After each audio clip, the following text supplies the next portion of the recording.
United States is sending a message to Iran, flying B-52 bombers over the Persian Gulf. The mission is highlighting new warnings that Iran may be planning complex attacks against American targets and interests. Dan Hoffman, former CIA station chief and Fox News contributor. And Dan, exactly a year ago, we were talking about what would the United States do in response to those Iraqi militias that are sponsored by Iran, protesting and attacking outside the United States Embassy in Baghdad and firing rockets at the U.S. Embassy.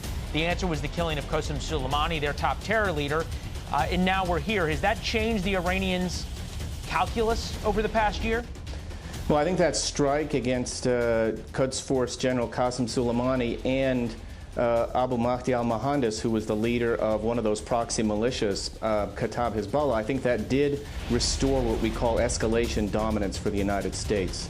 Iran is trying to project power in Iraq and the Middle East writ large. They're going to try to take the strongest kinetic action they think they can get away with without provoking a U.S. response, which would end Iran's regime. So why is Fox talking about war with Iran? The same Iran that Obama successfully curtailed with a treaty limiting their nuke program? Iran made a big mistake. Because Trump needs a reason for war to stay in power. Escalation dominance. And the subsequent civil disturbances that will follow. With rubber bullets, my cameraman has been hit. We've also seen tear gas being used. Here we go, they're moving through again. To invoke the Insurrection Act, which will allow him to overturn the results of the election. That's the opinion of smart people like Bill Kristol and others who are frightened by the removal of Secretary of Defense Esper. Fired his defense secretary, Mark Esper. Mark Jesper? Did you call him Jesper? Oh, okay. Some people call him Jesper. And the replacement of career military by Trump partisan hacks. Over the president's virtually impossible effort to try to invalidate the election. And over 130 Republican members of Congress are supporting a coup. Now when Republicans, 74 million Americans, have concerns about election integrity, we're supposed to just sit down and shut up? And with the help of Fox News, a growing number of Americans are believing this batshit narrative that the election was stolen and the military should intervene. Military doesn't want war, but they follow orders. It's legal for them to count votes in Pennsylvania 2 days after the election on November 3rd? Yes. You're wrong. Go. I don't even want to talk to you. Look, I know this sounds insane, but while Fox continues to pound this message home, more Americans are getting behind it. Where are you hearing that from?